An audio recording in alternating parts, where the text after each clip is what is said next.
Binabati ko po kayo ng Happy Lord's Day at the same time doon po sa mga fathers at sa mga asawang lalaki. Yan, Happy Husband's Day at Happy Father's Day po sa inyo. Yan, kami po ay nagagalak na magkakasama-sama po tayo muli dito para manambahan. So magandang umaga rin po sa mga kapatiran po natin na nasa kanila pong mga tahanan. Magsisimula na po tayo sa ating pong morning worship service. So tayong lahat at tayo muna po ay mag-aawitan. Let's all stand up at awitin po natin sa Diyos ang luwalhati. Sa Diyos ang luwalhati.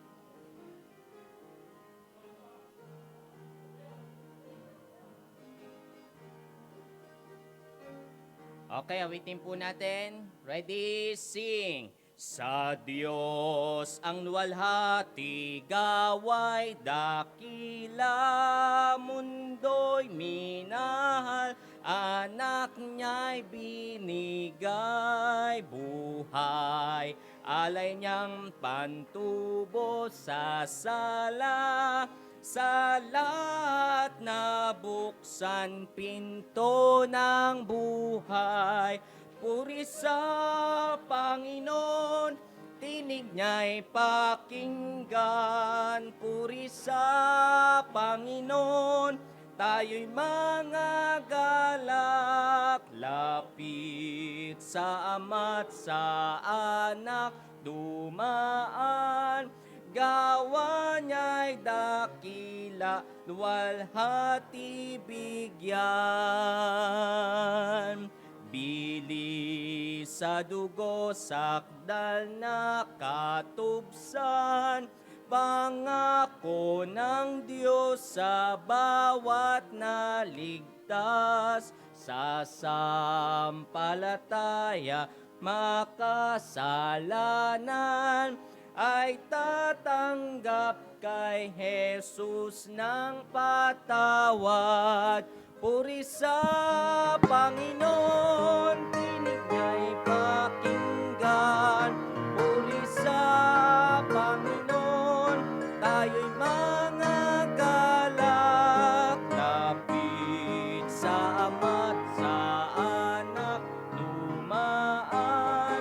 Gawa niya'y dakila, luwalhati bigyan. Last stanza.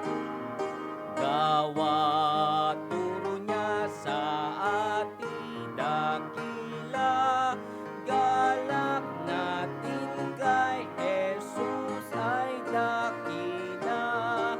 Ngunit dalisay sa laki higit pa, ating pagkamangha kung siya'y makita. Puri sa Panginoon, tinig niya'y pakinggan. Puri sa Panginoon, tayo'y mga galak. Lapit sa Ama't sa Anak dumaan. Gawa niya'y dakila, luwalhati bigyan. Amen. Manatili tayo nakatayo at hilingin ko si Brother Press na pangunahan po tayo sa panalangin.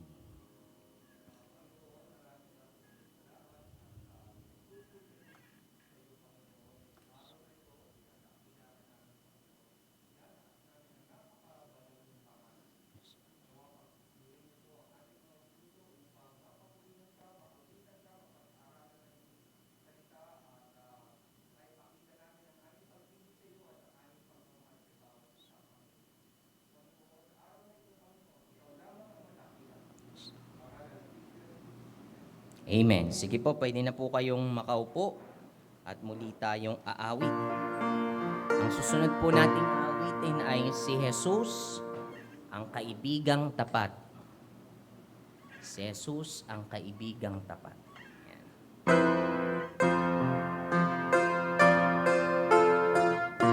Si Jesus, ang kaibigang tapat. Okay, awitin po natin. Ready, sing. Si Jesus kusang kaibigang matapat kailan paman. Tayo ay tinutulungan at pinapatnubayan. Kay daming lumbay at hirap na ating dinaranas, bakit di natin ilagak sa kanyang lahat-lahat? Second stanza. May pagsubok ba sa buhay at salang pinapasan? Tayo'y huwag manlulupay-pay, sa Diyos natin isaysay. Si Kristo'y walang katulad, nakaramay sa hirap. Sa Kanya tayo tumawag upang tayo'y maligtas. Last stanza. Tayo ba ay may pasanin at mga suliranin? Sa Diyos natin idalangin at tayo'y aaliwin. Kaibigan may lumimot, sa Diyos natin idulog. Kay Jesus tayo pasakop at laging magpakupkop. Amen. We'll sing one more song at ang title po nito ay ano ba to?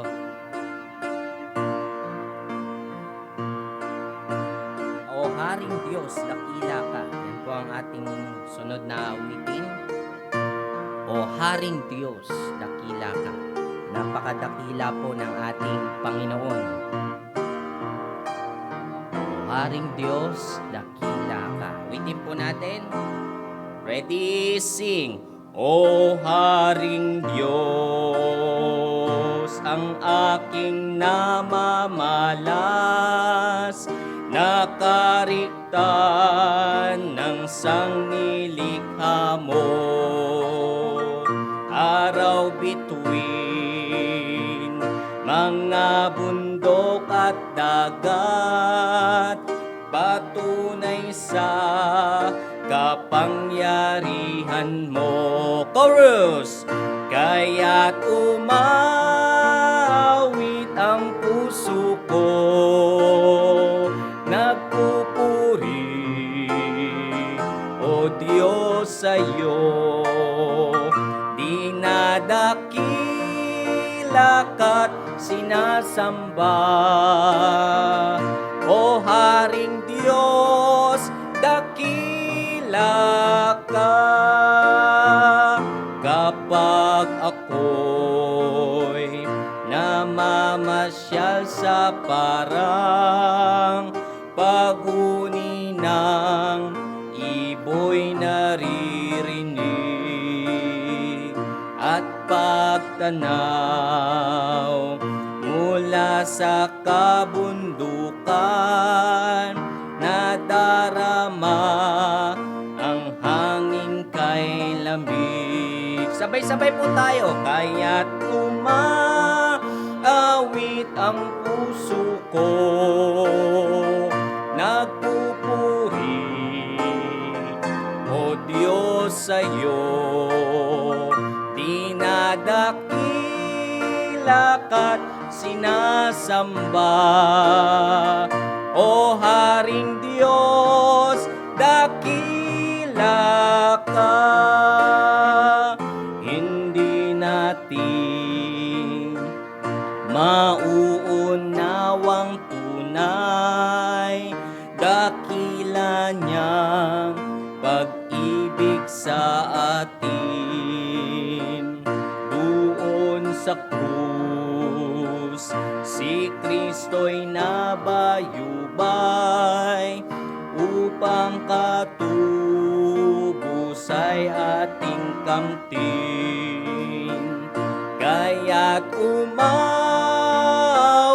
ang puso ko, nagpupuri, O Diyos, sa'yo. Dinadakila ka't sinasamba.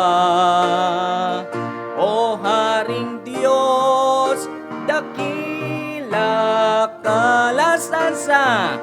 Balang araw, magbabalik si Kristo, at sa langit tayo'y isasama. Walang hanggang mag-aawitan tayo, ihahayag kadakilaan niya. Lahat po, awitin po natin. Kaya't umaawit ang puso ko, nagpupuri, O Diyos, sa'yo. Dinadakila ka't sinasamba. O Haring Diyos, dakila ka. Amen. Purihin po ang ating Panginoon at tawagin ko po ang ating pastor para po sa mga ilang announcements po. Okay, magandang umaga po sa inyong lahat. And again, Happy Father's Day and Happy Husband Day din ngayon. No? Ito ay isa sa masayang araw na ipinagdiriwang sa buong mundo ng mga ama. Okay? At sa umagang pong ito, ang announcement po natin, huwag niyong kalilimutan, sa katapusan ay magkakaroon po tayo ng tinatawag nating banal na, hindi banal na hapunan, banal na hagahan. No? Magkakaroon tayo ng Lord's Table and we will observe that at sa first service, sa second service, at saka sa hapon. No? So sa lahat po ng attendee natin, I would encourage you, please join us in our, especially all the members of the church, no? Join us sa ating pag-aalala ng ordinansa na isinasagawa natin taon-taon at sinasagawa natin twice a year, pero Lord willing, baka this year, 3 beses natin gagawin. Ang susunod na gagawin ito ay sa September. Okay? So, Happy Father's Day sa inyo. Umaasa ako by July, no? Ngayong araw, alam nyo ba, sa Manila, siksikan ngayon. Dahil ngayong araw, maraming eskwelahan sa Manila, pati mga malls, talagang magsasaksak sila ng Pfizer. Yung driver nga naghahatid sa akin dito, sabi sa akin, alam mo ba, Pastor, alas 12 pa lang ng gabi, may nakapila na sa mall. Alas 12 pa. May mga dala-dala daw bangko, talagang naka-ready mag-antay. Magpapasaksak ngayon. Yung iba, madaling araw na nagpupunta, tapos mahaba na rin ang pila. Ngayong araw, no? Ngayong araw nito. Nakatanggap din kasi ako kahapon ng info mula District 1 hanggang District 6. Tapos may mga tagtatatlong eskwelahan doon bukod pa sa mga mall sa Manila, no? Ay sa amin naman kasi first come first serve from A1 to A4. Kaya halo talaga, mapamatanda, mapabata. So I hope mas sa atin dito sa church, mas marami ang masaksakan na ng ano, no? Ng vaccine. So far sa atin dito ngayon, siguro mga nasa 70% na tayo na nasasaksakan ng vaccine. Ikaw, Kuya Gadi, nasaksakan ka na? O yan, galing pang ano ito. Apalit ba? Makabebe, no? Makabebe, yan. At tagal din na napunta yan doon kasi pandemic nga dito, kaya umuwi muna si Kuya Gadi sa Makabebe. So, salamat sa Panginoon at narito tayo. Ang gagawin po natin, aawit tayo ng awit pagbati, magkakawayan muna tayo. Tapos lahat ng asawa at saka ama, hihilera tayo sa harapan. Ha? Okay? And then tatanggap tayo ng gift. Okay? Sa lahat ng asawa at ama. Yung nagbabalak pa lang, next year na kayo. Pag nag-asawa na. Pag nag-asawa na kayo. No? So, husband and father, dito po tayo sa harap. And then we will get our gift and we will have our picture this Father's Day. Okay? And then, Brad, yung video natin, meron ba? Chano, ma-air ba ngayon? Bago magbasa si Brother Rene? Okay lang? O, sige, ang gawin natin, awit tayo ng pagbati, and then pagkatapos ng awit, lahat ng ama, hilera tayo sa harap, ganun din yung husband. And then we will have a gift this morning. Okay? Sige po. Okay, let's all stand up at magkawayan po tayo. Awitin po natin yung Rejoice in the Lord always. And again, I say rejoice. Okay, awitin po natin. Ready, sing! Rejoice in the Lord always. And again, I say rejoice. Rejoice in the Lord always, and again I say rejoice. Rejoice, rejoice, and again I say rejoice. Rejoice, rejoice, and again I say rejoice. Rejoice in the Lord always, and again I say rejoice. Amen. Sige po, pwede na po muna kayo makaupo. At punta po dito sa harapan ang mga fathers at mga husbands.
Let us pray, panalangin natin yung mga ama, tumayo po tayong lahat.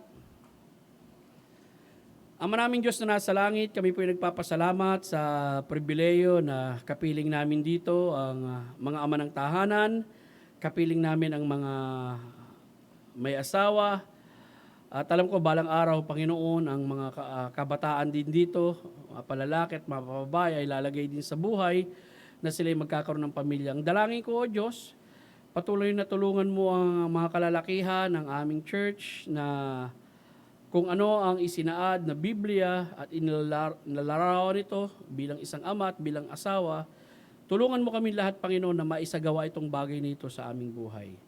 Mangyari ang mga katotohanang sinabi mo mula sa iyong salita sa amin bilang ama ng tahanan, lalo ng bahagi ng katawan ng aming Panginoong Jesucristo. Salamat sa mga kalalakihang ito, Panginoon Diyos, na tinawag mo sa kaligtasan, niligtas mo, binago mo ang buhay, at nagpapatuloy sa iyo, Panginoon.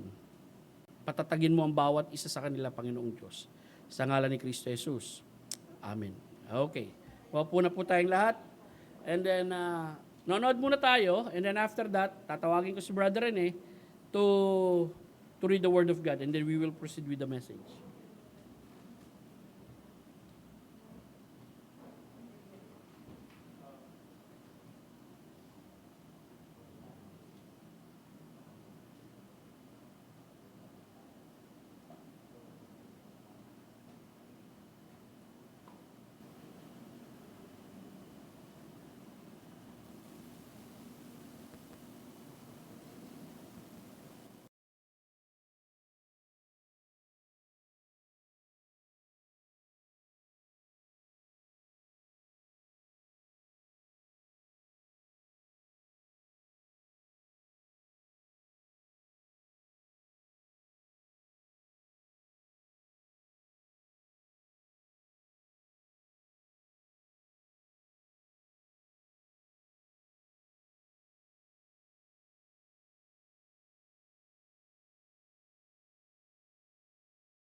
So, good morning. So, basahin natin ang Joshua 24. Babasahin po natin ang salitan mula verses 1 hanggang 15. So, tayo po tayong lahat.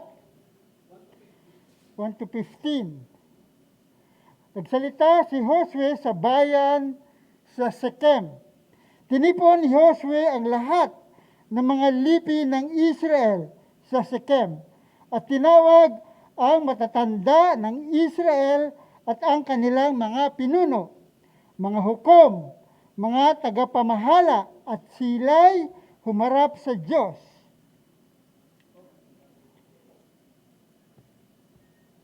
Verse 2, sinabi ni Josue sa buong bayan, ganito ang sabi ng Panginoon, ng Diyos ng Israel, ang inyong mga ninuno ay nanirahan ng unang panahon sa kabila ng ilog. Si Tera, na ama ni Abraham, na ama ni Nahor, at sila'y naglingkod sa ibang mga Diyos.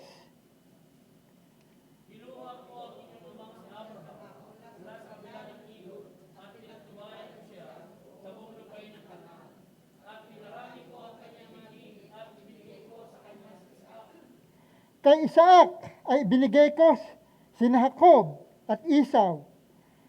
At ibinigay ko kay Esau ang bunsong ang bundok ng Seir upang angkinin. At si Jacob at ang kanyang mga anak ay lumusong sa Ehipto.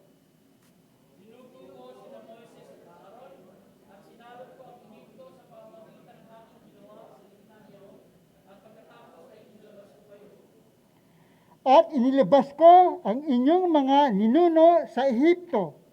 At kayo'y dumating sa dagat, hinabol ng mga karuwahe at ng mga ngabayo ng mga Ehipto ang inyong mga ninuno hanggang sa dagat na pula.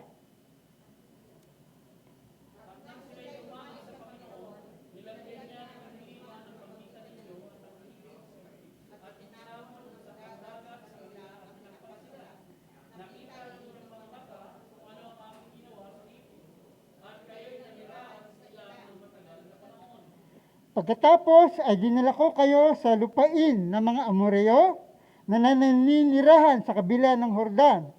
At sila ay nakapaglaban sa inyo. Binigay ko sila sa inyong kamay at inyong inangkin ang kanilang lupain. At nilipol ko sila sa harapan ninyo.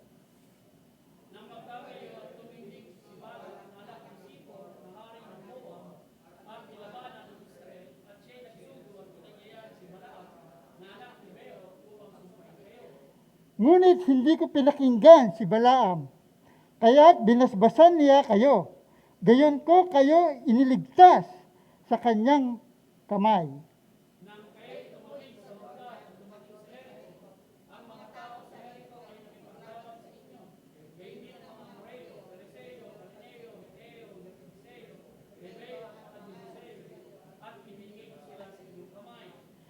Sinugo ko ang malalaking putakti sa unahan ninyo na sa harapan ninyo ay itinaboy ang 2 hari ng mga Amoreo. Iyon ay hindi sa pamamagitan ng inyong tabak ni inyong pana.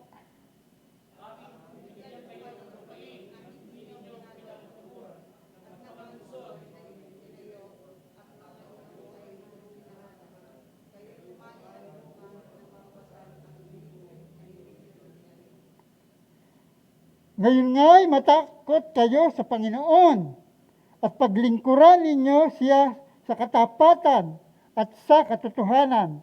Alisin ninyo ang mga Diyos na pinaglingkuran ng inyong mga ninuno sa kabila ng ilog at sa Ehipto at inyong paglingkuran ang Panginoon.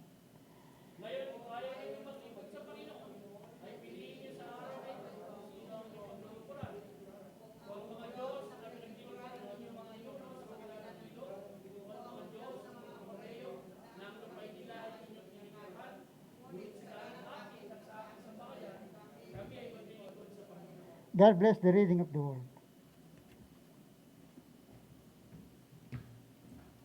Tayo po Tayo manalangin.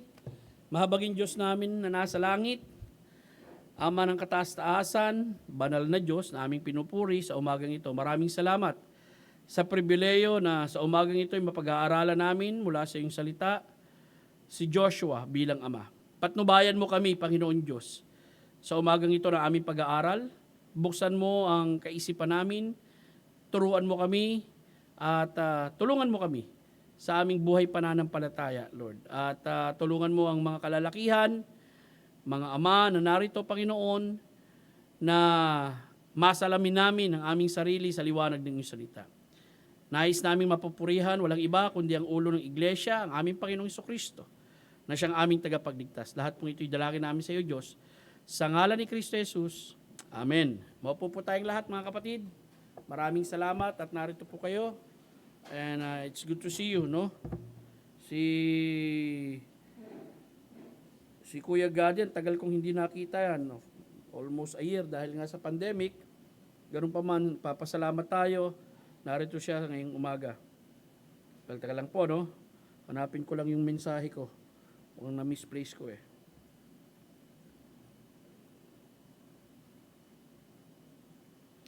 Ang title po ng message ko sa umagang ito, Josue bilang ama.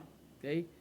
Nakita po natin kanina, Joshua give a brief history of the children of Israel, no? The origin of Israel.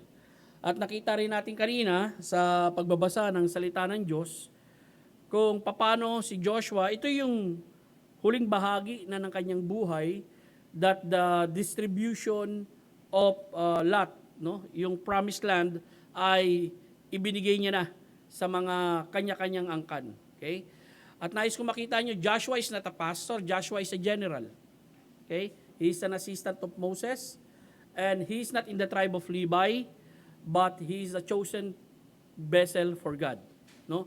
At ginamit siya upang pangunahan ng children of Israel because Moses was disqualified in entering the promised land. Isipin mo yan, no?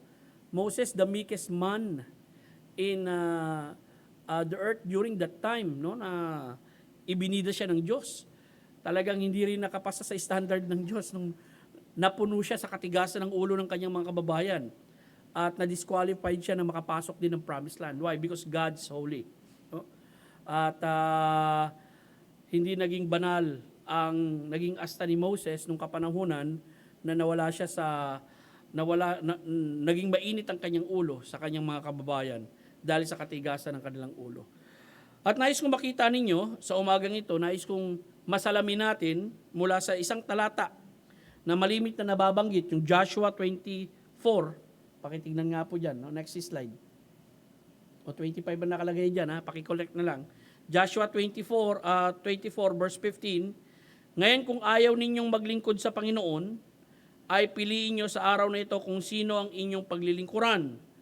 Kung ang mga Diyos na pinaglingkuran ng inyong mga ninuno sa kabilang ilog, o ang mga Diyos ng mga Amoreyo na ang lupain nila ay inyong tinitirhan. Ngunit sa ganang akin at sa aking sambahayan, kami ay maglilingkod sa Panginoon. Mula sa talatang ito, kukuha po ako ng 4 na bagay na nais kong makita nyo patungkol kay Joshua bilang ama. Na sana tayo, masalamin din natin, bagamat tayo nasa ating kapanahunan. Dahil ang Biblia naman, lalo-lalo na kapag narrative, there are great principles to be applied in our lives as believers today. Unang-una, nais kong makita nyo, si Joshua bilang ama ay kilala ang Panginoon. Okay? Yan ang mahalaga po, no? Si Joshua bilang ama ay kilala ang Panginoon. Nakita natin kanina yung binasa, yung Joshua 24. Joshua know their history. And Joshua know their God. Kung sino yung Diyos na tumawag sa kanila. At kung yung makikita sa Joshua 24 verse 4, okay, yung pinanggalingan ni Abraham, si Abraham, na anak ni Terah, ay tinawag sa isang lugar na hindi kumikilala sa Diyos. Si Terah ay hindi kumikilala sa Diyos. Si Abraham, palasambahin sila Diyos sa Diyos na noon, bago siya tinawag ng Diyos. Ito yung makikita natin dahil sa biyaya at pagkahirang ng Diyos, no? Tinawag ng Diyos si Abraham sa kaligtasan at pagkakilala sa Diyos, at doon nga nagsimula yung tinatawag nating Jewish people na tinatawag. Okay? Yung mga Hudyo. So tandaan nyo hindi dahil sa talino ni Abraham, sa galing ni Abraham, or Abraham is seeking God. No. Abraham is called by God to salvation. Nangyayari na po yan sa Lumang Tipan. Of course, the rest is history because chosen people sila, national Israel, pinili ng Panginoong Diyos at hinirang ng Panginoong Diyos. Pero nais ko makita ninyo, as far as Joshua is concerned, kilala niya ang Panginoon. Kilala niya ang pinaglilingkuran ni Moses na kanyang sinusundan noon. Basa tayo sa Joshua 24. Okay? Verse Joshua 1, verse 1 to 9. Magsisimula tayo sa una. From 24, punta tayo sa Joshua 1, 1 to 9. Sabi dito, nangyari pagkamatay ni Moses, na lingkod ng Panginoon. Ang Panginoon ay nagsalita kay Joshua, na anak ni Nun, na lingkod ni Moses, na sinasabi, si Moses na aking lingkod ay patay na. Tumindig ka at tumawid ka sa hordang ito. Ikaw at ang buong bayang ito hanggang sa lupain na aking ibinigay sa kanila sa mga anak ni Israel. Well, itong talatang 1 at saka talatang 2, makikita nyo it is always God who initiate communication with man. Ang Diyos ang laging nagpapasimula upang makipag-communicate sa mga tao. Nagsimula yan kay Adan. Okay? Ang Diyos ang laging nagsisimula. Nagsimula yan rin kay Abraham. At dito makikita natin, nung namatay na si Moses, hindi si Joshua nag-volunteer ng kanyang sarili sa Diyos, kundi ang Diyos ang tumawag kay Joshua. At makikita natin, binrake niya yung silence, and God called Joshua, and God talked to Joshua. At anong sinabi niya dito? Tumindig ka, tumawid ka sa hordang ito, ikaw at ang buong bayang ito, hanggang sa lupain na aking ibinibigay sa kanila sa mga anak ni Israel. Joshua chapter 1 verse 3. Bawat dakong tungtungan ng talampakan ng inyong paa ay naibigay ko na sa iyo. Gaya ng sinabi ko kay Moses, mula sa ilang at sa Lebanon na ito hanggang sa malaking ilog ng Euphrates, sa buong lupain ng mga Heteo at hanggang sa malaking dagat na dakong nilulubugan ng araw, magiging inyong nasasakupan. Listen carefully.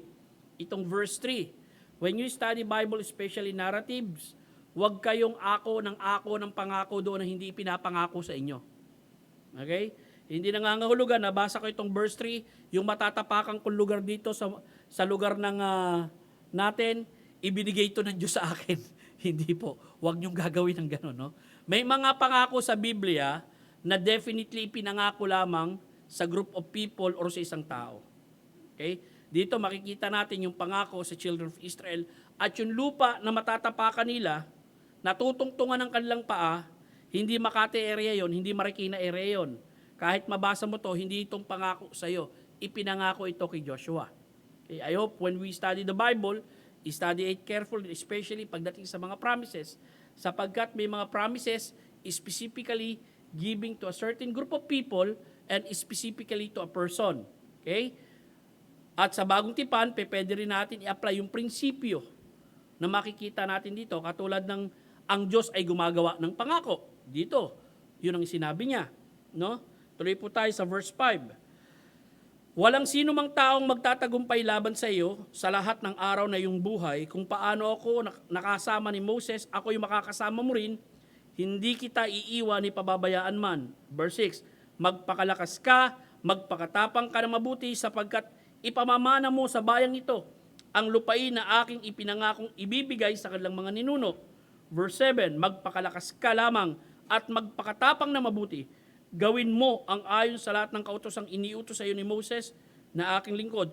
Huwag kang liliko sa kanan o sa kaliwa upang ikaw ay maging matagumpay saan ka mang pumunta. Verse 8, ang aklat na ito ay ng kautusan ay huwag aalisin sa iyong bibig, kundi ito'y iyong pagbubulay-bulayan araw at gabi, upang iyong masunod ang ayon sa lahat na nakasulat dito, sapagkat kung magkagayon, iyong pagiginhawain ang iyong lakad at magtatamu ka ng tagumpay. Joshua 1:9.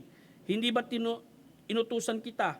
Ikaw ay magpakalakas, magpakatapang na mabuti, huwag kang matakot ni manlupaypay, sapagkat ang Panginoon mong Diyos ay kasama mo saan ka man naroon. Ang dami tayong nabasa rito sa Joshua 1:9 Ang makikita nating mga katotohanan, marami. Unang-una, next slide.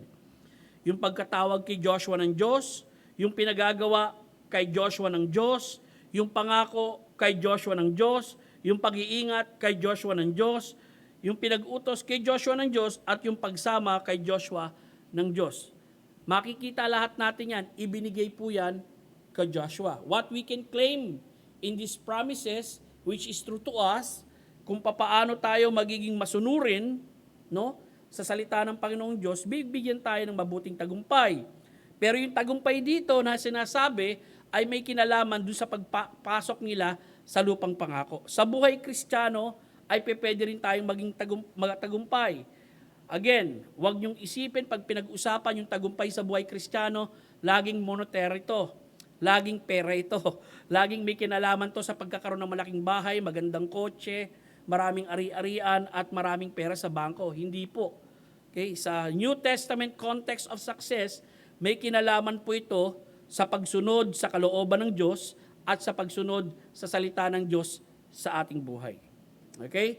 Yun po ang termino nung tinatawag nating pagiging matagumpay na Kristiyano sa konteksto ng bagong tipan, na kung saan tayo, no, kakikitaan ng pag-ibig sa Diyos at sa ating Panginoon. Anong sinabi ni Kristo sa John 15? If you love me, keep my commandments.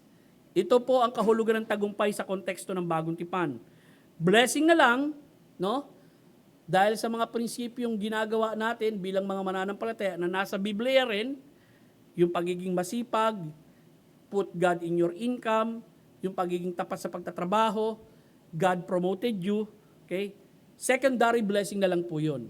Pero when we talk of success, success is doing what God's purpose in your life and what's God will in your life hanggat nabubuhay ka dito sa lupa. Yun po ang tunay na success. Kay Joshua, pinangakuan siya ng Diyos ng tagumpay. Tandaan nyo, promised land na pinasok nila Joshua doon sa Canaan, it is not a picture of heaven. Kasi nung pumasok sila ng promised land, katakot-takot na patayan ang nangyari doon eh. Kabila-kabilang labanan talaga eh. No? May ups and down na pinagdaanan si Joshua, lalo-lalo na yung pagkagapi nila sa AI. Promised land is a picture of Christian life. Larawan lang po. Ini-illustrate nito ang Christian life. That there is always battle, uphill battle. No? Tandaan nyo, in Joshua chapter 24, nung pumasok si Joshua doon, sa lifetime ni Joshua, bagamat marami silang na-conquer na mga lupa. Actually, ang naging strategy nila, sa gitna sila pumasok, no? Central, anong tawag nito? Central mission muna sila, sa gitna muna sila sumalakay, pagkatapos umatake sila sa campaign, yung central campaign, and then southern campaign, and then northern campaign ang ginawa nila. Atake sila sa gitna, and then umatake sila sa baba, and then umatake sila paakyat sa itaas, papuntang Lebanon. Okay? Pero hindi natapos ni Joshua ang kanyang trabaho sa kanyang life, sa buong buhay niya. Ibinili niya sa 12 tribes of Israel, dahil matanda na nga si Joshua nito eh. No? Ibinili niya sa tribe of Israel na sila mag-continue doon sa ipinagkatiwala ng Diyos na responsibility sa kanya. Na pangungunahan sila ng tribe of Judah. Dalawa lang tribe ang pumasok roon na matatanda. Tribe of Judah at tribe of Ephraim. Okay? Kasi yung 10 tribes doon, yung majority report, kung inyong matatandaan, nagbigay sila ng masamang ulat, marami sa kanila, okay, na matatanda, namatay lahat. Maliban lang sa dalawang angka nito, na pumasok na may mga matatanda sa pangungunan ni Joshua at ni Caleb. Tuloy po tayo. Now, when I talk si Joshua bilang ama ay pagkakilala sa Diyos, may tinatawag tayong baitang ng pagkakakilala ng tao sa Diyos. Nais kong makita ninyo, no? Yung iba-ibang level ng pagkakakilala ng tao sa Diyos. Yung pagkakaalam na merong Diyos, pagkakaroon ng kaugnayan sa buhay na Diyos, at paglago ng pagkakilala sa Diyos sa pamamagitan ng karanasan. Unang-una, yung tinatawag nating pagkaalam na merong Diyos. Santiago 2:19, maging ang dyablo, kilala niya na merong Diyos eh. Sumasampalataya ka na ang Diyos ay iisa. Mabuti ang iyong ginagawa. Ang mga demonyo man ay sumasampalataya at nanginginig pa. Kaya nga mas masahol pa sa mga demonyo yung mga atheists eh. Kasi itong spiritual being na ito, which is Satan, naniniwala na merong Diyos. at yung Diyos na yun makapangyarihan na nag-iisa. Okay? Pero may mga tao ngayon nilikha sa image ng Diyos, hindi naniniwala na merong Diyos. Okay? Dito makikita natin, itong mga taong ito, intellectually, no? They believe that there is God. There is a powerful being out there, a supreme being that we cannot explain. Or yung mga agnostic, ang pananaw nila, yes, naniniwala kami may Diyos, yes, may being, kaya lang hindi mo siya makikilala eh. Okay? Kumbaga, ang paniniwala nila parang mga deist din, that yung Diyos, pagkatapos niya tayong likain, iniwan niya na tayo, pinabayaan niya na tayo eh. Okay? Kumbaga, bahala na tayo sa ating sarili. So, yun ang idea nila, yung agnostic. Pangalawa, Romans 1:19-21, nais kong makita niyo itong talatang ito, sapagkat ang maaring malaman tungkol sa Diyos ay hayag sa kanila. Yamang ito'y ipinahayag ng Diyos sa kanila. Mula pa ng likain ang sanlibutan, ang kanyang walang hanggang kapangyarihan at pagka-Diyos, bagamat hindi nakikita ay nauunawaan at nakikita sa pamagitan ng mga bagay na ginawa upang wala silang maidahilan. Listen, those uncivilized people, no, na mga nasa bundok na masasabi natin, mga nakabahag pa, na walang kaalam-alam sa mga technology na meron tayo. No? Merong paraan ang Diyos upang maipakilala niyang merong Diyos. Ito'y sa pamagitan ng kanyang nilikha. Kaya nga rito ang tao walang maidadahilan. Dahil sa pamagitan ng nilikha ng Diyos, the creation itself speak that there is God. Okay? Mag-iisip ka lang eh. No? Mag-iisip ka lang.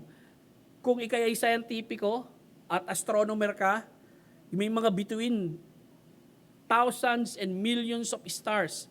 Isa lang ang iisipin mo, saan ang galing ito at sinong gumawang ito. Bakit napakaganda ng disenyo niya? Bakit very accurate? Maging yung pag-ikot ng solar system natin, no? Yung iba umiikot ng counterclockwise, yung iba clockwise ang ikot, hindi sila nagkakabanggaan. Maging kapag pinag-aralan mo yung dapat layo ng araw, ng mundong ito sa araw upang yung araw, yung mundong ito makasustain ng life. At dapat yung malaman kapag pinag-aralan nyo ng Biblia, walang anumang buhay sa labas ng mundong ito. Kaya nga yung tao kinakailangan magsuot ng spacesuit eh. Bilyon-bilyon dolyar na ang ginamit ng mga scientificong hindi nag-aaral ng Biblia para maghanap, no, ng origin ng universe na ito at maghanap ng alien sa labas ng mundong ito. Kung may nabubuhay ba sa buwan, may nabubuhay ba sa Mars, may nabubuhay ba sa pinakamalayong planeta, may mga civilization bang katulad natin. Sinabi ng Diyos, the only habitable place is the earth that He created. Ito lamang. No?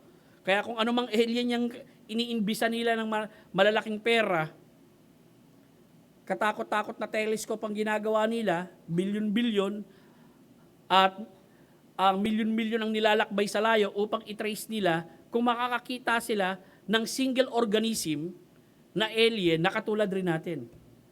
Well, I'm sorry, wala silang makikita. If we held the Bible as our authority, ang Biblia sinasabi nito, the only habitable place in the universe is the world, this world, that God created. Tuloy po tayo. Okay? Verse 21, sapagkat kahit kilala nila ang Diyos, kahit alam nila there's a supreme being, siya ay hindi nila nilalahati bilang Diyos, ni pinasalamatan man, kundi naging walang kabuluhan sa kanilang mga pangangatwiran at ang mga puso nilang walang katuturan ay nagdilim. Dito makikita natin mga kapatid, no?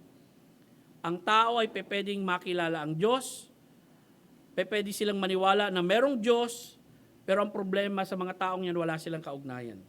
Sino sa mga kaibigan ninyo na alam ninyo? Okay? Hindi sila Kristiyano pero naniniwala rin kaming may Diyos. Kaya lang, when we talk of biblical God that we knew, no? Malayo doon sa Diyos na kinikilala natin mula sa kanyang salita. Pangalawa, pagkakaroon ng kaugnayan sa Diyos. Hindi lamang kilala mo siya intellectually, pero kilala mo siya relationally. Ito yung mahalaga, no? Hindi lamang kilala mo siya sa isip, kilala mo siya dahil meron kang kaugnayan sa Kanya. At sa Biblia, hindi naman mahirap magkaroon ng kaugnayan sa Diyos. Makikita natin dito, sinabi sa John chapter 1, 11-12, siya na naparito sa sariling kanyang tahanan, sa kanyang mga kababayan, at siya hindi tinanggap ng kanyang sariling bayan. Subalit ang lahat ng tumanggap sa kanya na sumampalataya sa kanyang pangalan ay kanyang pinagkalooban sila ng karapatan maging mga anak ng Diyos. Anong ibig sabihin nito? Ang sino mang mananampalataya kay Kristo bilang tagapagligtas, okay, makikilala ang ginawa ni Kristo na siya ay namatay, inilibing at nabuhay na muli. Magkakaroon sila ng buhay na kaugnayan sa Diyos. Dahil na rin, si Kristo ang nagpapakilala ng tunay na Diyos sa tao. Okay, nung magkatawang tao si Kristo, ang Diyos ay nahayag sa laman. And then basahin natin sa Galatians 3:26, sapagkat kay Kristo Jesus, kayong lahat ay mga anak ng Diyos sa pamagitan ng pananampalataya. Ito nga napakagandang talata. Actually, isa sa mga talatang tong ginagamit ko. When I talk of people na ang mindset nila, yung tinatawag nating church exclusivity, no? Or church exclusivism. Na ang idea, kinakailangan umanib ka sa aming church para maging miyembro ka ng church namin. At nandito lang sa amin ang kaligtasan. Yun ang paniniwala nila. Unang-una, wala sa Bible yun. Wala kang makikita sa Biblia na kung nasa isang sekta ka, lilipat ka ng panibagong sekta, magkakaroon ka ng kaugnayan sa Diyos at magkakaroon ka ng relasyon sa Diyos. Wala kang talatang makikita kahit isa. Okay? Pero sa Biblia, makikita mo, oras ng isang tao manalig sa Diyos, sa pamagitan ni Kristo, binibigyan siya ng karapatan maging anak ng Diyos. At dito napakaliwanag, sa pamagitan ni Kristo Jesus, kayong lahat ay mga anak ng Diyos sa pamagitan ng pananampalataya. Mananampalataya ka kanino? At sino ang magbibilang sa iyo para makasama ka sa pamilya ng Diyos? Hindi dahil narito ako sa pangkating ito, lumipat ako sa pangkating yon, magiging anak na ako ng Diyos. Kahit yung pangalan ng grupo ninyo, Children of God, pero kung kayo'y walang tunay na kaugnayan sa Diyos sa pamagitan ni Kristo, mga anak pa rin kayo ng dyablo. Okay? At maraming ganong grupo, no? Ang pangalan sa samahan nila, Children of God, pero hindi talaga nila kilala yung Diyos na pinakikilala nila. Bakit? Dahil mali ang paraan ng kanilang kaligtasan. Sa Biblia, no, hindi nangangahulugan, naglipat-lipat ka ng iba-ibang sekta, ito ang dahilan para maging anak ng Diyos ka. Hindi po. Sa Biblia, magiging anak ng Diyos ka lang sa pamagitan ng pananampalataya sa tagapagligtas. Walang iba kundi si Kristo. Galatia 4, verse 9. Subalit ngayon, nakikilala ninyo ang Diyos. Ang ganda ng pagkakasabi dito ni Paul, no? O sa halip, ay kinikilala na kayo ng Diyos. Bakit kayo'y nagbabalik sa mahihina at hamak na mga panimulang aral na sa mga iyon ay nais ninyong muling maging mga alipin? Dito sa verse 9, napakaganda nitong talatang ito eh. Ito'y saway ni Apostol Pablo. Kumbaga, alam nyo, kilala nyo na ang Diyos. Sa anong paraan? Sa pamagitan ng pananampalataya. At alam nyo, kilala na rin kayo ng Diyos. Bakit? Anak niya na kayo eh. Bakit nyo pa binabalikan yung paniniwala nyo noon? Na kinakailangan magpasakop kayo sa kautusan para makumpleto ang pagiging anak nyo ng Diyos. Yun ang gustong palabasin ni Apostol Pablo rito. Kumbaga nakahiga ka na rin sa papag eh. Yun ang lagi ko sinasabi minsan eh. Pag ako nakaka-encounter na, baptist ako dati Brad eh. Ganun ba? Ano ka na ngayon? Member na ako ng ganitong sanamahan. Bakit ka naman nalipat? Anong nangyari? And then explain ko sa kanya, ano ba pinaniniwalaan mo noon bilang baptist? Sabi ko, ang ganda-ganda paniniwala ng baptist mula sa Biblia. Okay? Baka hindi mo lang talaga naintindihan o baka hindi ka talaga ligtas. Sabi ko, nasa papag ka na eh. Lumipat ka pa sa sahig. Di ba? Well, I just want to tell you, no, dito ganun ang nangyayari. Ligtas na kayo eh. Anak na kayo ng Diyos eh. Kilala na nga kayo ng Diyos eh. Tapos, nais niyo pang balikan yung mga dati niyong paniniwala na magpapakaalipin kayo sa kautusan na sa tingin nyo, kapag nagpasakop kayo sa mga kautusan, sa lumang tipan as a unit, magkakaroon kayo ng kaligtasan. Kaya sinasaway ni Apostol Pablo yung mga mananampalataya sa Galatia. Okay? Hebrews 11:16, ngunit sila'y nagnanais ng isang higit na mabuting lupain patungkol kay Abraham. So makatuwid ay ang makalangit, kaya't ang Diyos ay hindi nahihiyang tawagin Diyos nila sapagkat kanyang ipinaghanda sila ng isang lungsod. Dito makikita natin, no, verse 16, by faith din ito. As far as Abraham is concerned, of course, there is a promised land that Abraham went to. No? Nagpunta siya rin sa Kaana. Pero ang nasa isip ni Abraham, hindi lang yung lupa na yun eh. Na physical na lupa, ang nasa isip ni Abraham, yung lungsod na ang nagtayo ay ang Diyos. Yung faith ni Abraham, hindi lang niya nakatuon dun sa physical blessing na ibibigay sa kanila ng Diyos na lupa. Ang faith ni kay Abraham, nakatuon yun heavenly. Kaya nga yung Diyos, sabi niya, hindi siya nahihiya na tawagin siya ni Abraham na kanilang ama o na kanilang Diyos. Kaya ang ganda ng pagkakasabi rito, ngunit sila'y nagnanais ng higit na mabuting lupain. Hindi pang physical na lupa. Sa makatuwid ay ang makalangit, kaya't ang Diyos ay hindi nahihiyang tawagin Diyos nila sapagkat kanyang ipinaghanda sila ng isang lungsod. Okay? Itong lungsod na ito, okay? Ito yung lugar na kung saan ang Diyos ang naghanda. This is a heavenly city. Ganun ang pananampalataya ni Abraham. Hindi lamang naniniwala si Abraham, yes, God has promised us a land, physical land. Pero teka lang, merong lugar na ipinangako din ng Diyos sa atin. Ito yung panlangit na lugar. Kaya pag pinag-aralan niyo yung buhay ni Abraham, hindi naman nakita ni Abraham yung daan-daan libo niyang mga anak eh. Ang nakita lang ni Abraham sa Isaac, yung anak niya sa pangako. Okay? Tapos mula kay Isaac, okay, unti-unting nadagdagan yung mga anak. Yun lang ang nasaksihan ni Abraham, si Isaac, yung anak niya sa pangako. Hindi yung daan-daan libo, kundi nakita na lang ni Abraham yung sa pananampalataya. Tuloy po tayo. Yung paglago ng pagkakakilala sa Diyos sa pamagitan ng karanasan, Colossians 1, 9-10.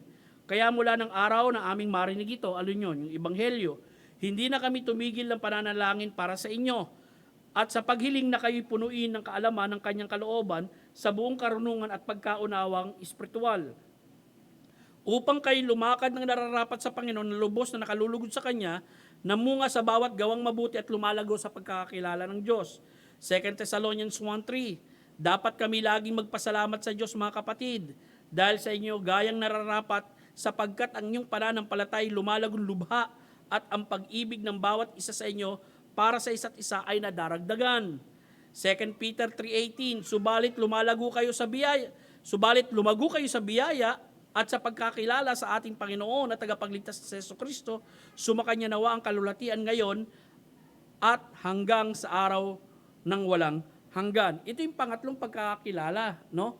Yung lumalagong pagkakilala sa ating Panginoong Diyos. Yung tipo bang gaano mo kakilala ang Diyos nung 1 taong ka lang Kristiyano, ngayong 20 taong ka ng Kristiyano. Of course, there's a big difference. No? Dapat nung unang taon ka ng Kristiyano, ay limitado pa lang ang pagkakakilala mo sa Diyos doon. Dahil minsan, hindi ka pa malago sa pananampalataya, hindi mo pa na-apply yung mga katotohanan ng salita ng Diyos sa buhay mo. Pero ngayon, dapat, matagal ka ng Kristiyano, marami ng karanasan sa buhay mo na na-apply mo yung salita ng Diyos, na nakasama mo ang mga Diyos sa ups and down ng buhay mo kung tunay kang Kristiyano. Ganun po yung paglago natin bilang mga mananampalataya. No? That the truthfulness of the Word of God is being applied in our life at lumalago tayo sa karanasan. Kasi hanggat hindi natin na-apply yan, lahat ng katotohanan na meron tayo sa ating isipan, mga tsuri pa lang yan eh. Okay? Alam mo, ang Diyos faithful kasi sinabi ng Diyos eh. Tapat siya. Pero pag dumating na yung pagsubok sa buhay mo, hindi na Diyos ang nilalapitan mo, si Bombay na. Nawala na yung katapatan ng Diyos. Okay? Sa pagsubok natin sa buhay, diyan masusubukan yung pananampalataya natin dun sa pinaniniwalaan nating katotohanan sa kanyang salita. Kaya nga ang dalangin natin sa buhay, Panginoon, kung ano man yung matututunan ko sa salita mo, hindi lamang ito sa isip makarating, kundi makarating din ito sa karanasan sa buhay ko. Di ba? Maraming tao kilala si Kristo bilang tagapagligtas eh. Kumausap ka ng mga tao, kilala mo ba si Kristo? Oo, siya ang tagapagligtas eh. Oo, siya ang namatay sa krus ng Kalbaryo eh. Kapag namatay ka, saan ka pupunta? Ay, wala naman nakakaalam nun. Eh, sinabi nga ni Kristo, sino mang manampalataya sa akin, may buhay na walang hanggan. Paano hindi mo malalaman ang kaligtasan? Di ba? Ang sino mang manampalataya sa akin, pagkakalooban ko ng kaligtasan. Doon sa Luke 7 verse 50, humayo kang payapa, iniligtas ka ng iyong pananampalataya, sinabi ng ating Panginoong Jesucristo, and yet hindi mo malalaman ang kaligtasan. So they know Jesus Christ intellectually, but relationally, hindi nila kilala. Pero kapag nakilala mo si Kristo, relationally, nakilala mo ang tunay ng Diyos, kinakailangan lumago yung pananampalataya mo. Kasi yun ang makikita natin sa Biblia. pangkaranasan. Ito yung level ng knowledge sa buhay natin. May mga tao, alam lang nilang may Diyos. Pero tayo ngayon, kilala natin ang Diyos sa pamagitan ni Jesucristo bilang ating tagapagligtas. Hindi lamang yon. May lumalago tayong pagkakakilala sa Kanya sa pamagitan ng mga karanasan na ibinibigay sa atin ng Diyos. Okay? Kumikilos ang banal na Espiritu ng Diyos sa ating buhay. Una, si Joshua bilang ama kilala ang Diyos. Pangalawa, si Joshua bilang ama piniling sumunod sa Panginoon. Balik tayo. Pakikorek ito, no? Mukhang na mali yung aking pagtatype. Joshua 24:15. Ngayon, kung ayaw ninyong maglingkod sa Panginoon, ay piliin ninyo sa araw na ito kung sino ang inyong paglilingkuran. Kung ang paglilingkuran nyo ay ang inyong mga ninuno sa kabila ng ilog, ang mga Diyos-Diyosa, ng mga Amoreyo, na ang lupain nila ay inyong tinitirhan, ngunit sa ganang akin at sa aking sambahayan, kami maglilingkod sa Panginoon. May tatlong pagpipilian dito. Sino ang pagpipilian mo? Sabi niya, kung ang pipiliin ninyo, yung pinaglingkuran na ng inyong mga ninuno, sino ba yung pinaglingkuran ng mga ninuno ni Abraham, nila Terah? Aba, yung mga Diyos-Diyosa nila doon sa Babylon. Kapag sinabing kabilang ilog, referring yon sa kabila ng Euphrates River. Kasi may dalawang malaking ilog sa Babylon Tigris at Euphrates. Kapag nakatawid ka ron, ang tawag nila kabilang ibayo na. Okay? So kapag sinabi niyang kabilang ibayo o kabilang ilog, referring yun sa Babylonian area. Sino ba yung Diyos-Diyosa nila ron? False God. Di ba sinabi niya sa Joshua 24:4 na yung pinaglingkuran ng inyong mga magulang, si Terah, si Abraham, mga Diyos-Diyosan? O sabi ngayon ni Joshua rito, sige, kung gusto niyong piliin yung unang pinaglingkuran ng inyong mga magulang, pumili kayo. Or kung gusto niyong piliin yung mga Diyos-Diyosan, na kung saan dumating tayo rito sa lupain ito, yung Diyos-Diyosan nila rito, piliin nyo. So dito makikita natin si Joshua, sabi niya, sa ganang akin, abay pipiliin ko ang Diyos. Si Joshua pinili niya ang Diyos. Pero nakita natin sa Joshua 1, bago pinili ni Joshua ang Diyos, pinili muna siya ng Diyos. It is always God who initiates. Okay? Ganon din sa buhay natin bilang mananampalataya. Katulad ng kay Elias, 1 Kings 18:21. Ito, karanasan naman ni Elias to, no? Na kung saan pinapipili niya rin yung mga tao ng kapanahonan niya, this is the battle in Mount Carmel. Alam niyo ba yung Mount Carmel, yung nagdigmaan sila? Nakalaban ni Elias yung mga 400 o 500 priest ni Baal. Okay? At tinalo niya yun. At sinabi niya rito, si Elias ay lumapit sa buong bayan at nagsabi, hanggang kailan kayo magpapatalon-talon sa dalawang magkakaibang kuro-kuro? Kung ang Panginoon ay Diyos, sumunod kayo sa Kanya. Ngunit kung si Baal, sa Kanya kayo sumunod. At ang bayan ay hindi sumagot sa Kanya kahit isang salita. Pambihira, hindi ma-process. Ang bigat ng sinabi ni Elias dito. Hindi na-process ng mga tao yung sinabi ni Elias. Dalawa lang ang pinapipili niya. Kung ang Diyos, tunay na Diyos. Ang Panginoon, abay sumunod kayo sa Kanya. Kung si Baal naman, yung kinikilala niyong Diyos, abay sumunod kayo sa Kanya. Na-shock yung mga tao, hindi makapili.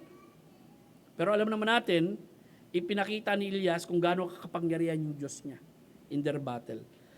Hebrews 11:24-25. Sa pananampalataya, referring to Moses, nang nasa hustong gulang na si Moses ay tumanggi siyang tawagin na anak na babae ni Faraon.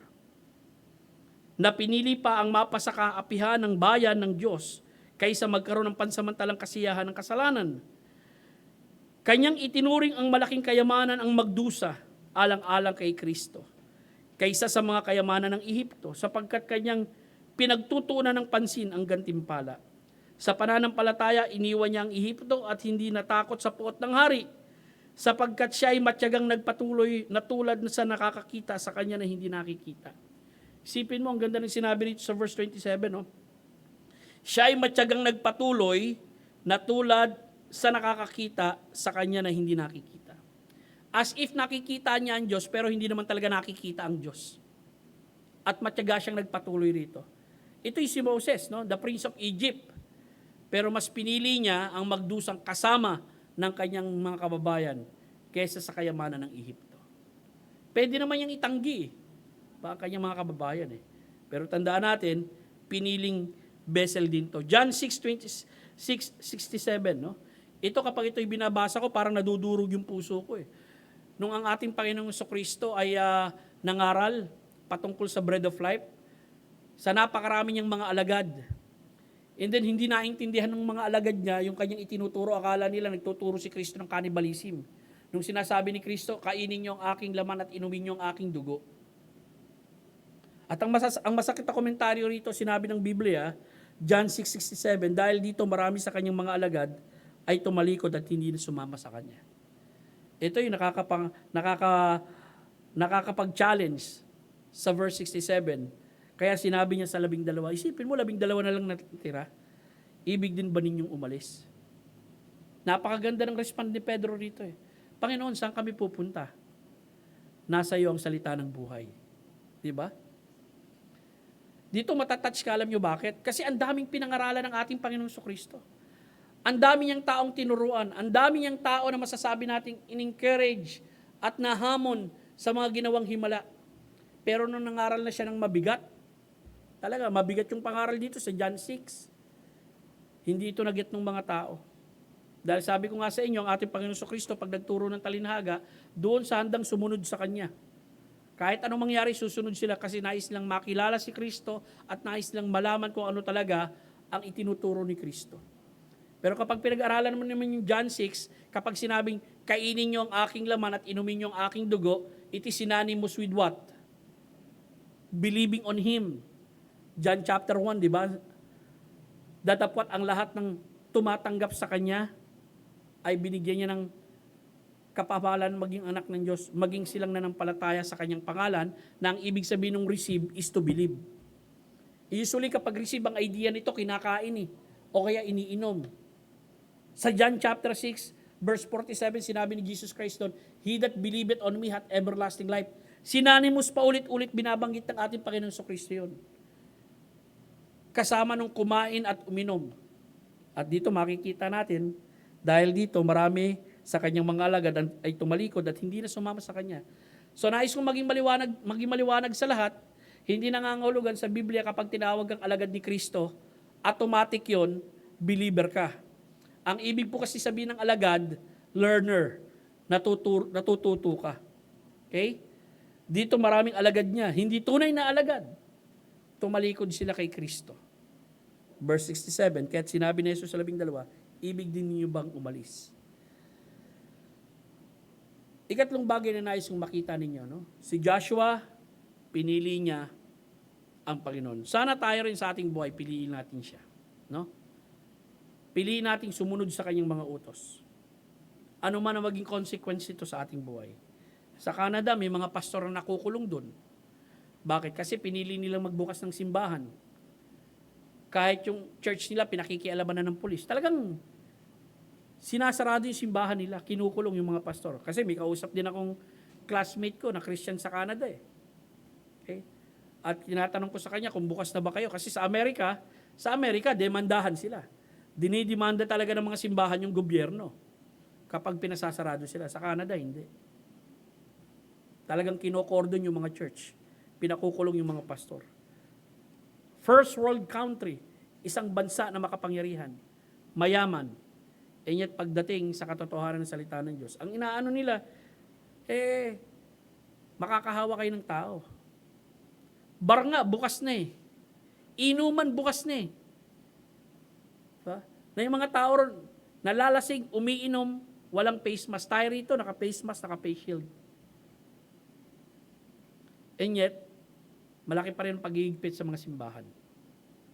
Walang masama na mag-ingat, kaya nga tayo, lagi nating hinihimok yung mga tao, mag-ingat, mag-observe ng minimum health protocol, magpa-vaccinate, kung sinasabi ng gobyerno, magsuot pa ng face shield, magsuot ng face shield, magsuot ng face mask, magsuot ng face mask. Okay? Pag dumating yung time na hindi na kailangan, pero alam ko, yung mga tao, parang nasanay na eh. Mag-iingat kasi nakakatakot talaga eh. Mantakin mo ito si Ari, si Aki, nakatatlo ka ba? Nakatatlong positive? 2 lang, buti na lang yung pangatlo. No? Talagang matindi panalangin ng asawa mo. Talagang pero wala naman siyang symptoms, nagpa-positive lang, nagre-register lang positive, walang symptom. Pangatlong bagay na nais kong makita ninyo mga kapatid, si Joshua bilang ama, patuloy na naglilingkod sa Panginoon. Okay? Nakita natin si Joshua bilang ama, kilala ang Panginoon. Si Joshua bilang ama, piniling sumunod sa Panginoon. Si Joshua bilang ama, patuloy na naglilingkod sa Panginoon. Now, nais kong bigyan pansin dito, yung verse 14. Joshua 24:14. Ngayon matakot kayo sa Panginoon at paglingkuran niyo siya sa katapatan at sa katotohanan, alisin niyo ang mga Diyos na pinaglingkuran ninyo sa ng inyong mga ninuno sa kabila ng ilog at sa Ehipto at inyong paglingkuran ng Panginoon. Verse 15, ngayon kung ayaw ninyong maglingkod sa Panginoon, ay piliin ninyo sa araw na ito kung sino ang inyong paglilingkuran, kung ang Diyos na pinaglingkuran ng inyong mga ninuno sa kabila ng ilog o ang Diyos ng Amoreo na ang lupain nila ay inyong tinitirhan, ngunit sa ganang akin at sa aking sambahayan, kami ay maglilingkod sa Panginoon. Ang puntos po natin, si Joshua bilang ama, patuloy na naglilingkod sa Panginoon. Now, nais kong makita ninyo mga kapatid, anong nakapagloob sa paglilingkod sa Diyos? Yun yung sinabi ni Joshua sa verse 14. May tatlong bagay diyan. Paglilingkod na may takot sa Diyos, paglilingkod na tapat at sa katotohanan, paglilingkod ng buong puso at walang kahati. Unang-una, paglilingkod na may takot sa Diyos. No, kayo'y maglingkod sa Panginoon na may takot at magalak na may panginginig. Ang ibig po sabihin ng may takot rito, yung reverential awe. Okay? Yung reverential respect. Yung pagpipitagan na malaki. Hindi yan yung takot na para bang nakakita ka ng malaking gagamba, natakot ka at nagtatakbo ka. Or may nakasalubong ka na talaga yung, may nakasalubong ka, pagbukas mo ng pintuan, dagasin laki ng pusa, na talaga, napadar na ka eh. Nagtatakbo ka. Hindi yung ganun takot na sinasabi sa Biblia. Pag sinabing fear of the Lord, or fear God, it has something to do with reverential awe. No? Yung malaking pagre-respeto at pagpipitagan sa Diyos. At ganoon din tayo kung maglilingkod tayo sa Diyos. Si David, sinabi niya sa awit 2:11, kayo maglingkod na may takot at magalak na may panginginig. And that's why we worship God in great respect. No? Tandaan nyo, kapag tayo narito sa simbahan, kapag tayo sumasamba sa Diyos, and as you think of God, no, a very supreme being, let respect Him for who God is. Irespeto natin siya sa ating pag-uugali, sa ating asal sa loob ng tahanan ng Diyos, maging sa puso't isipan natin. Naalala niyo si Apostol Pablo nung sinabi niya kay Timothy, Timothy, kung ako'y maantala, dapat mong malaman kung ano ang iaasal mo sa tahanan ng buhay ng Diyos. Sa tahanan ng Diyos, sa iglesia ng Diyos, saligan at haligi ng katotohanan. So bilang mga mananampalataya, the same is true with us. We respect highly of God, we talk highly of God, because God is to be feared. Ephesians 6:5, mga alipin, sundin ninyo ang inyong mga Panginoon sa laman, na may takot at panginig, sa katapatan ng inyong puso na gaya kay Kristo. Okay? Dito makikita natin kung paano inia-address ng mga naglilingkod. During that time, mga slave, yung kanilang mga master, kung paano sila naglilingkod kay Kristo. Okay, na may panginginig at may takot. Ang idea po rito, hindi yung natatakot ka na talagang naandun ka sa isang sulok, hindi yung may malaki kang pagpipitagan at paggalang. Pangalawa, paglilingkod na tapat at sa katotohanan. It has something to do with our hearts toward God. No? Paano tayo maglingkod sa Kanya with all sincerity and honesty. Also, the basis of our work or our service is in the Word of God. Kasi ang isang tao, sabi sa iyo, he can think of many things on how to serve God. Kung pababayaan lang siya at hindi siya i-regulate ng Word of God, pwede siyang lumuhod rito mula dyan sa Kalumpang, papunta rito sa ating church at sasabihin niya, naglilingkod siya sa Diyos. At ang tanong natin, yun bang sinasabi ng Biblia o idinidikta sa atin ng Biblia kung paano tayo magmiministeryo sa Diyos? Is that the way we serve God? Okay? Kasi ang Biblia din ang magtuturo sa atin kung paano natin paglilingkuran ng Diyos. Pinaglilingkuran natin ng Diyos sa pamagitan ng ating paggamit ng mga kaloob na ipinagkaloob niya sa atin. Naglilingkod tayo sa Panginoong Diyos sa pamagitan ng pagbabahagi ng Kanyang salita o pagtuturo ng Kanyang salita. Maaari naglilingkod tayo sa Diyos sa pamagitan ng pag-awit sa Kanya upang mapatibay ang mga mananampalataya. Hindi mag-perform sa church, kundi para mapatatag ang mga Kristiyano. Naglilingkod tayo sa Kanya sa pamagitan ng pagpapayo natin sa mga mahihinang loob na kapatid sa pananampalataya at binibigyan natin sila ng kaalaman patungkol sa sinasabi ng Diyos. Sa Biblia, nire-regulate ng Biblia kung anong paraan tayo maglilingkod sa Diyos. Sa katotohanan, sabi rito, matakot lamang kayo sa Panginoon at maglingkod kayo ng tapat sa Kanya ng inyong buong puso, alalahanin ninyo ang mga dakilang bagay na ginawa sa inyo. 1 Samuel 12:24. Pilipos 1:15-17. Dito makakita tayo ng mga taong naglilingkod na hindi tapat. Tunay na ipinangangaral ng iba si Kristo dahil sa pagkainggit at sa pakikipagpaligsahan. Ngunit ang iba naman ay dahil sa mabuting kalooban. Ang huli ay gumagawa dahil sa pag-ibig, palibhasa nalalaman na ako'y itinalaga sa pagtatanggol sa Ebanghelyo. Ngunit ipinangangaral ng una si Kristo dahil sa pagkakampi-kampi, hindi sa katapatan, na ang hangarin ay dagdagan ng hirap ang aking mga tanikala. So makikita nyo rito, no? Sa New Testament, ito mga mangangaral ito, mga kapatid, ha? Nangangaral sila ng hindi sa katapatan. Nangangaral sila lang ang motive nila pagkakampi-kampi. At walang pag-ibig. Makikita mo ginagawa nila. And yet, ang ginagawa nila yon under sa gawain ng Panginoon. Pero ang tanong natin, katanggap-tanggap ba sa Diyos yun? Kapag ako rito nasa church, at ang motive ko kaya ako naglilingkod kasi nakikipagkumpetensya rin ako sa mga katulad kong kabataan dito sa church. Katanggap-tanggap ba yun sa Diyos? Kung ako'y naglilingkod dahil may click ako sa church, at yung click namin, ang grupo namin dito, kami ay mga grupong mapaglingkod, tapos may isang grupong part 2 rin na mapaglingkod.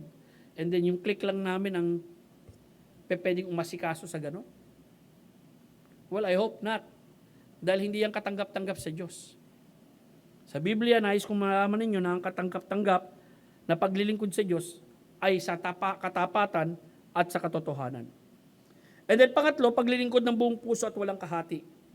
Exodus 20:3-4, huwag kayong magkaroon ng ibang mga Diyos sa harap ko. Huwag kang gagawa para sa iyo sa sarili na inukit na larawan o anumang kawangis na anumang nasa langit, sa itaas ng lupa o nasa lupa sa ibaba o nasa tubig sa ilalim ng lupa. 1 John 2:15-17, huwag ninyong ibigin ng sanlibutan, na ang mga bagay ng sanlibutan, ang pag-ibig ng Ama ay wala sa sino mang umiibig sa sanlibutan, sapagkat ang lahat na nanasa sa sanlibutan, ang masamang pagnanasa ng alaman, ang masamang pagnanasa ng mata, at ang pagmamata sa buhay ay hindi mula sa Ama, kundi sa sanlibutan. 1 John 2:15-17, ang sanlibutan at ang pagnanasa nito ay lumilipas, ngunit ang gumagawa ng kalooban ng Diyos ay nanatiling magpakailanman. And 1 John 5:21, mga munting anak, lumayo kayo sa Diyos-Diyosan. Okay? Dito makikita natin, nais ng Diyos kung maglilingkod tayo sa Kanya, walang kahati. Buo at tapat na siya natin pinaglilingkuran. Kung baga, hindi yung isang paa natin nasa sanlibutan, yung kalahati ng paa natin, yung isang paa natin nasa paglilingkod sa Diyos. Hindi nais ng Diyos ang ganun. Kaya nga, alam niyo kapag binasa niyo yung bagong tipan, lalo na yung panawagan ng ating Panginoong Jesucristo sa pag-aalagad, ang bigat. If any man will come after me, let him deny himself, take up his cross daily and follow me. No? Ang bigat ng panawagan niya sa pag-aalagad. Dahil hindi pwedeng kalahati ng katawan mo sa sanlibutan at yung kalahati ng katawan mo sa Diyos. Ang nais ng Diyos sa iyo, yung buong sarili mo sa Kanya. Dahil ganun ang tunay na paglilingkod. Ang huling-huli mga kapatid, at dito tayo magtatapos. Si Josue bilang ama na pinangungunahan ng kanyang sambahayan sa paglilingkod sa Panginoon. Kanina si Josue bilang ama kilala ang Panginoon. Si Josue bilang ama piniling magsumunod sa Panginoon. Si Josue bilang ama nagpatuloy sa paglilingkod sa Panginoon. At si Josue bilang ama pangungunahan ang kanyang sambahayan sa paglilingkod sa Panginoon.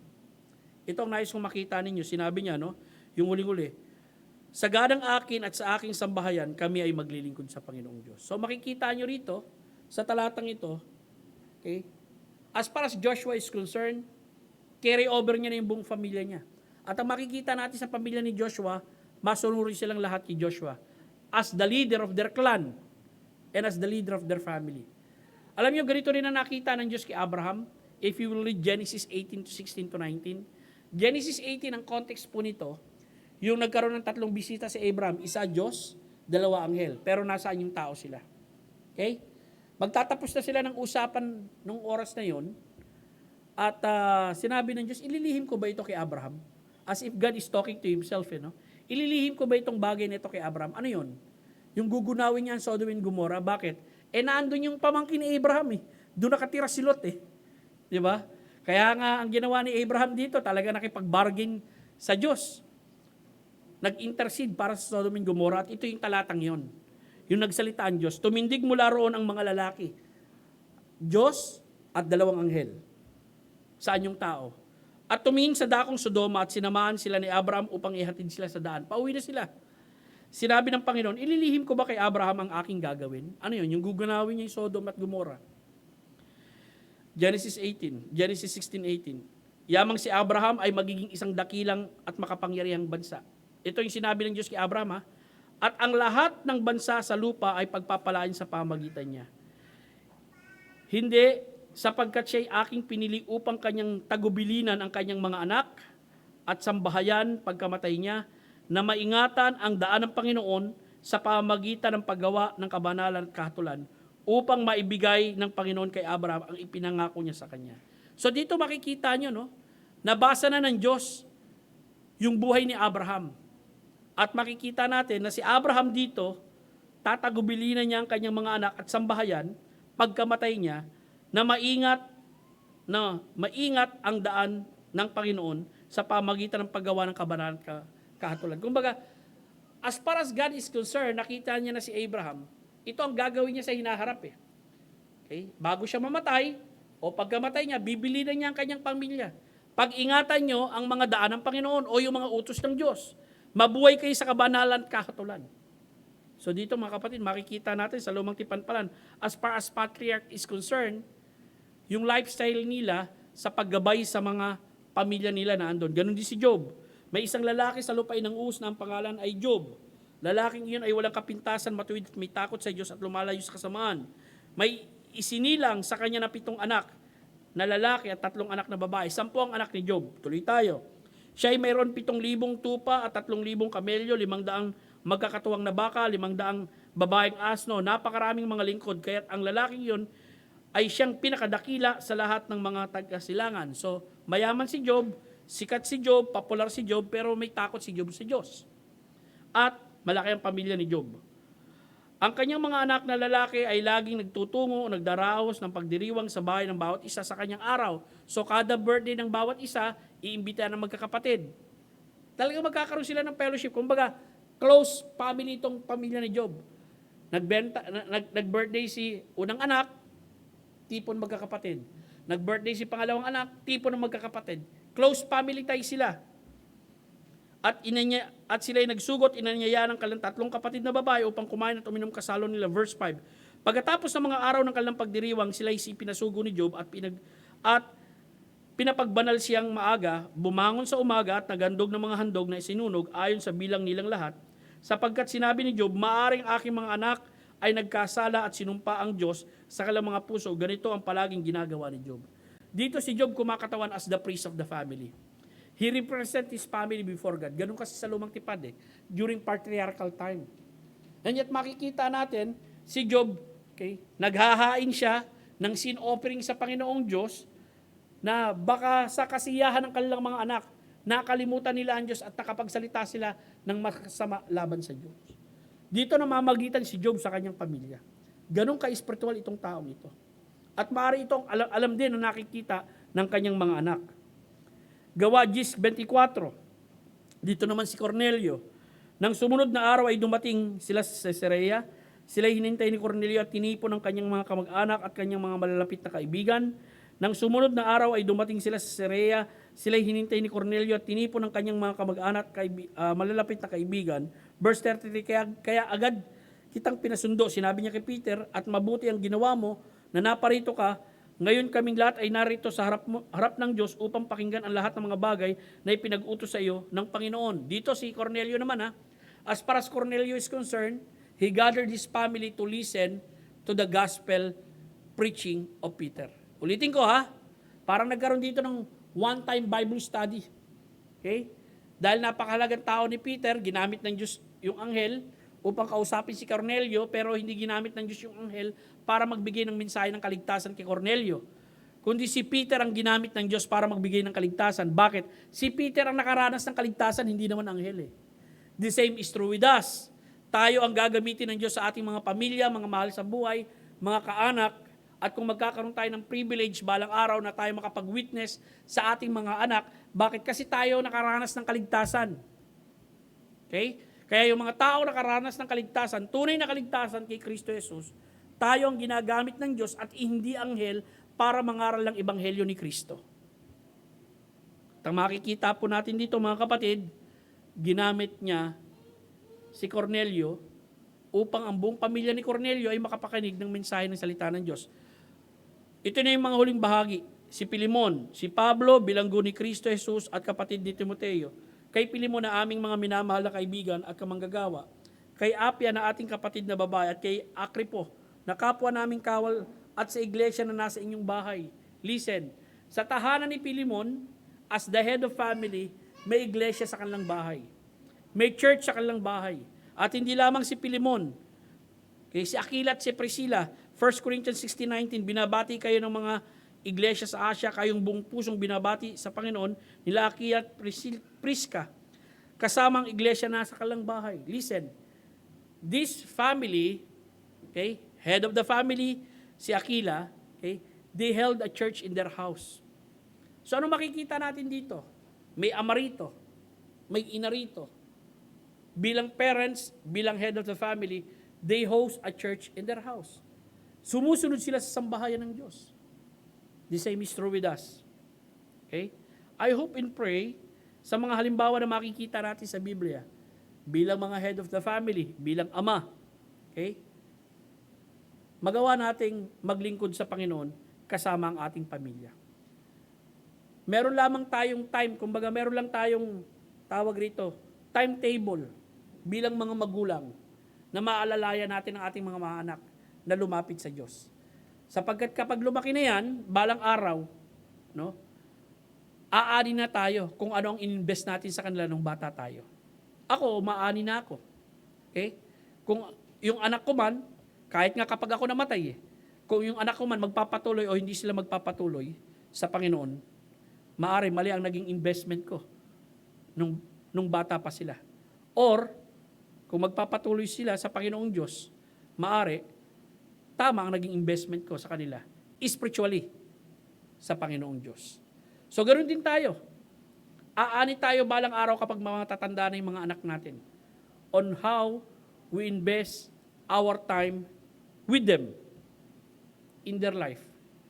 Kung susunod sila sa Diyos o hindi. Pero as far as Joshua is concerned, si Joshua, pinili lang sumunod sa Diyos at pinili niya na maglingkod sa Panginoong Diyos. Kasama ang buo niyang sambahayan. Magandang umaga sa inyong lahat. No? Joshua bilang ama, kilala ang Diyos. Sana kilala natin lahat ang Panginoong Diyos sa pamagitan ni Yesu Kristo. Joshua bilang ama, pinili ang Diyos. Joshua bilang ama, naglingkod sa Diyos. At naway tayo rin. Habang may opportunity tayo, sabi nga ni Joshua, ako nga no, as you study the life of Joshua, he's old. 85 years old na rito si Joshua, or higit pa. And yet, hindi nangangahulugan, matanda ka na, hindi ka na pwede maglingkod sa Diyos. Pwede pa rin po. Manalangin po tayong lahat. Ama namin Diyos na nasa langit, maraming salamat sa oras na ito, sa pribileyo na may pangaral ang buhay ni Ama, ni Joshua bilang ama. And it is my prayer, O Lord, kami rin, na bilang mga ama ng tahanan, or heads of the family, or magiging ama ng tahanan balang araw, tulungan mo kami na mapangunahan namin ang aming tahanan katulad ng pangunguna ni Joshua sa kanyang sambahayan. Salamat sa oras na ito, O Diyos, sa ngalan ni Kristo Jesus. Amen. Karen, baka pwede ka munang mga siwa sa ating offering. Okay, sa umaga pong ito, magkakaloob tayo. And then after that, tatawagan ko uli ang lahat ng ama ha. Isa pang picture, wala kasi si Diyos Amboy kanina ha. Okay, para at least kompleto tayo. Karen, pray ka na. As we pray, Our Heavenly Father, once again, it is a privilege that we can be together. We praise you, we give you all the glory that is rightly yours. Continue to bless us and keep us safe always. And we lay down our offering, use them for your glory. In Jesus' name we pray. Amen. Amen.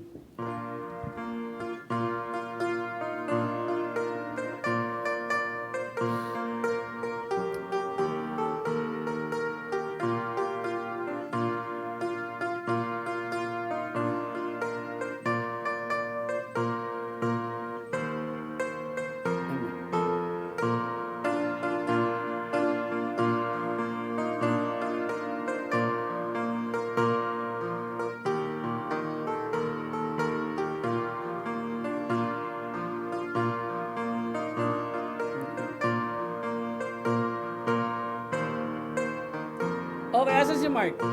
Okay, bago tayo mag-closing prayer, asan si Mark?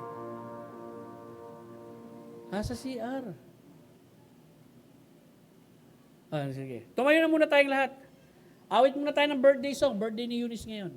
Okay? And then bago yan, pagkatapos niyan, magpo-closing prayer tayo, and then isa lang picture. Okay? Isang awit lang para kay Eunice. Let us sing a song. Ready? 1, 2, 3, sing. Happy birthday to you. Happy birthday to you. Happy birthday, happy birthday. Happy birthday to you. Happy birthday, anak, ha? Okay. So, gawin natin, mag-closing prayer tayo, and then after that, lahat ng ama muna, ha? Ng first batch, pakukuha muna tayo. Josh, sumama ka na rito, ha? Okay. Okay, let us pray. Ama namin Diyos, salamat sa natapos naming gawain ngayon unang serbisyo, at salamat sa biyayang pinagkaloob mo. Salamat sa mga ama namin na narito ngayong umaga. And it's my prayer, O God, that patuloy na tulungan mo ang mga amang ito sa kanilang buhay, pananampalataya at patatagin mo sila. Salamat sa iyong pag-ibig sa amin, O Diyos. Sa ngalan ni Kristo Jesus. Amen. Okay, isang picture yung first batch natin. Tayo kayo rito.